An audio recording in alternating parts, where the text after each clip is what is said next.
Thank you, Mr. Myers. And we're going to just keep right on going as the boys and girls continue to come in. One of the words you hear a lot at Christmas time is joy. Joy to the world. And when you hear that phrase, guys, what do you hear? Finish it up with. The Lord is come. Say that with me. Joy to the world. The Lord is come. And that's what we're going to play right now. Joy to the world.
Excited about hearing us as we are as excited about coming and playing for you.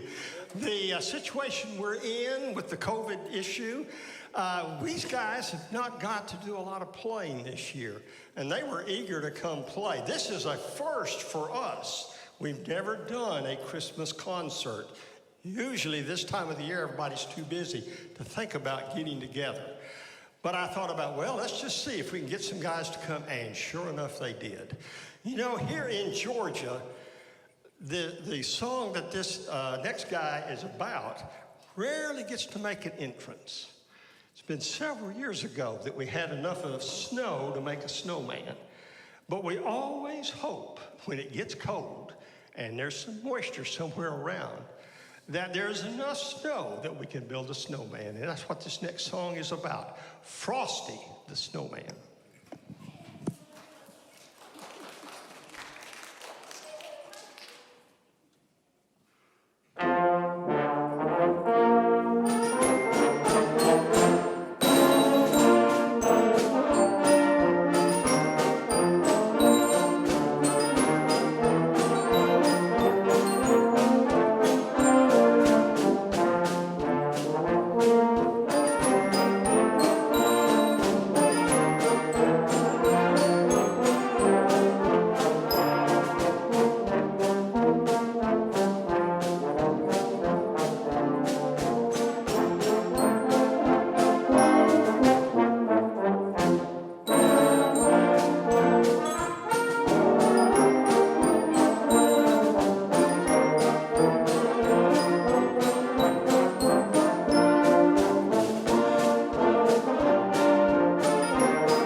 Jesus?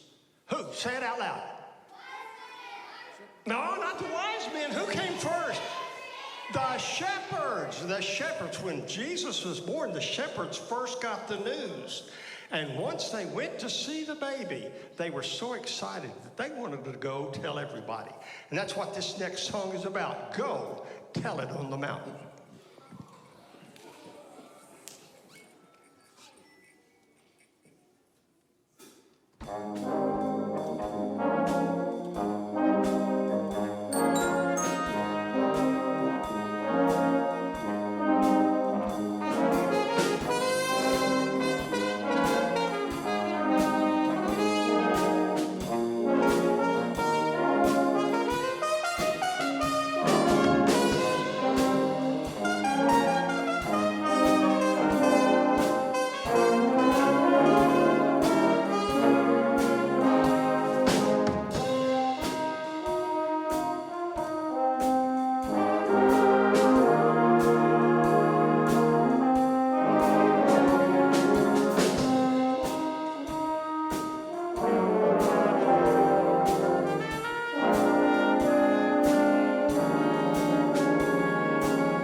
Been around since 1958.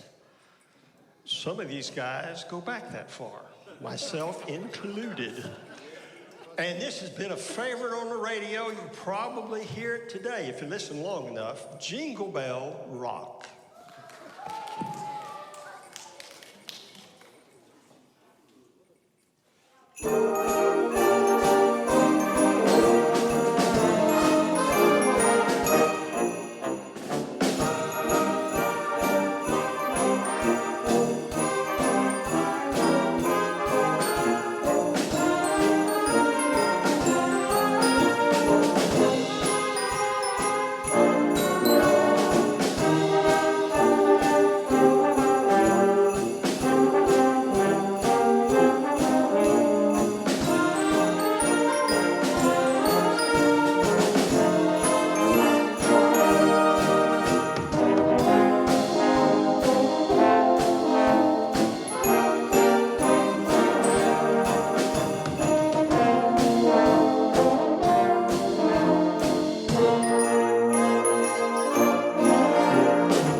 high, sweetly singing o'er the plains.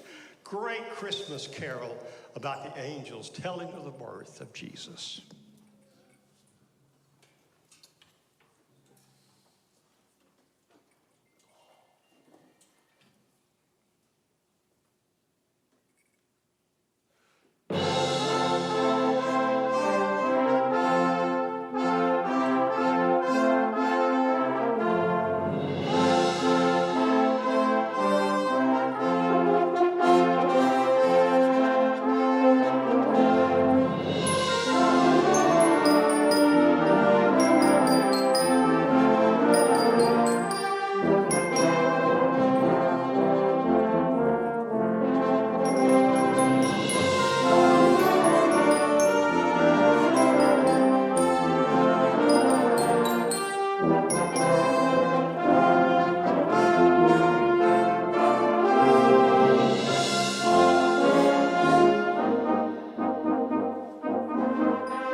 Many years ago, there was a man who went through a very difficult time. His wife died, and because of the medical bills, there really wasn't much money left for Christmas celebrating. So he decided what he would do for his young daughter is to create a book. He wrote a story. He illustrated it. It was about a little reindeer named Rudolph. He showed it to some of his co-workers. They showed it to the boss, who at the time was head of Montgomery Ward, a big catalog distributing place. The guy that owned the company said, you know, I think I could use that. So he bought the rights to the book and began to give it out as children came to see Santa Claus. It took off, and he realized what the worth of this was, and he sold the rights back to this man. Well, years later, this man remarried, and he had a new brother-in-law who read the story and said, you know, I need to write a song about that, and he did. And they offered the song to a lot of famous people to record it and put it on the radio, but a lot of them turned him down. And they asked a guy by the name of Gene Autry. Some of these guys will remember Gene Autry.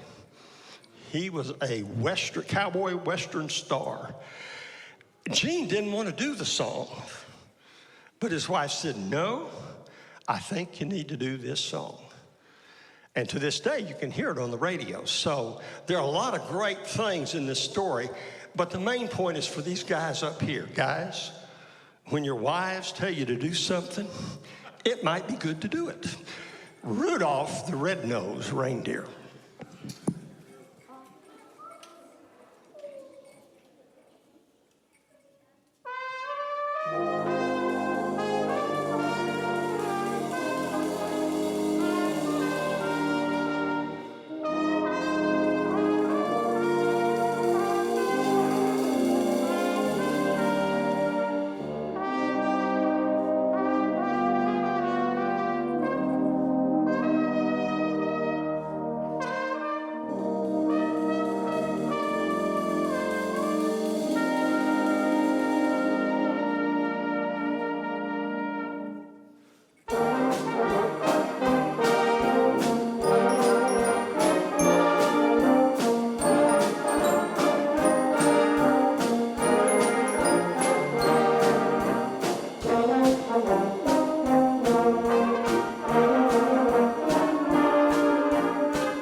This next carol goes very quickly, How Great Our Joy.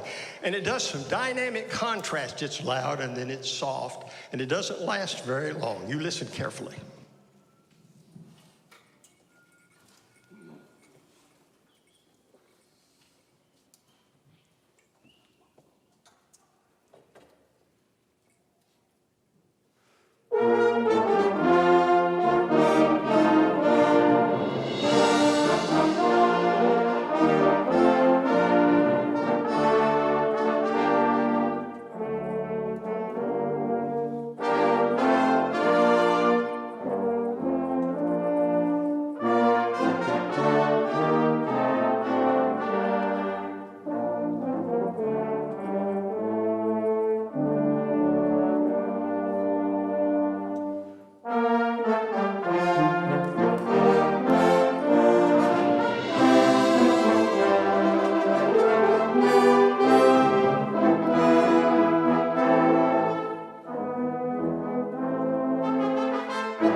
Now, if you listen real carefully on this next one, you might be able to hear the hoofbeats of the reindeer on the roof, up on the housetop.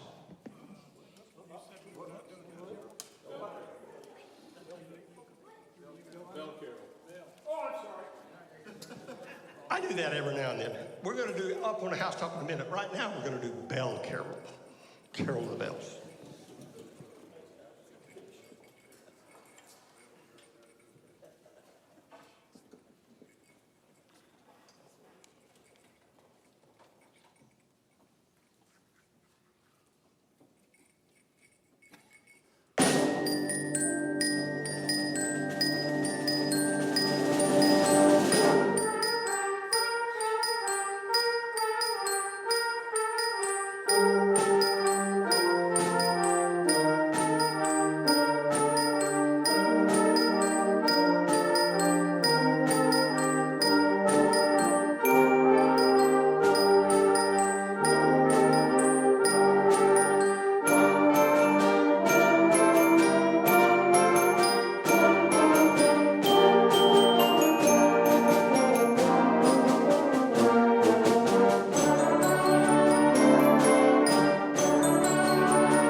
Now we're going to do Up on the Housetop.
We're going to get you to join with us on this next one.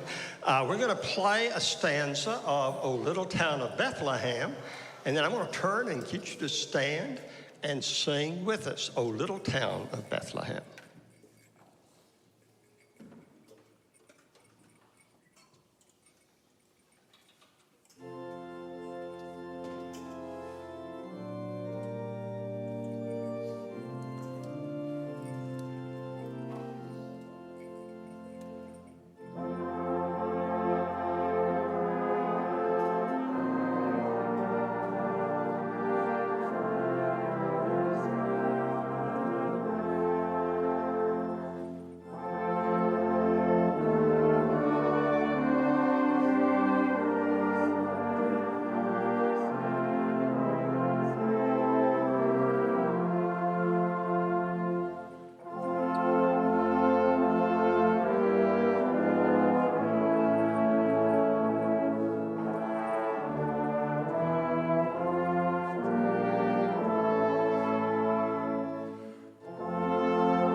I wanted to end with that phrase where meek souls will receive him still. The dear Christ enters in. That's what Christmas is all about. God sent his son, Jesus, to save the world. And it brings us great joy before the possibilities. But it brings us even greater joy when we have that reality in our lives. And I know many of you have done that. You've asked Jesus to come into your heart. We just had one of your young students come forward Sunday, and we're excited about that. But there may be others of you that, you feel God tugging at your heart. That'd be a wonderful Christmas gift to receive Jesus Christ into your hearts. And I know your teachers would be glad to talk to you about it. So you remember that this Christmas season. And as you have received Christ into your heart, you can sing with joy this next song. You're just going to listen. You're not going to get to sing. But, oh, come all you faithful, joyful and triumphant.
For the boys and girls here today, it's been a treat to do this for you. For those that may be listening online, we do wish you a Merry Christmas.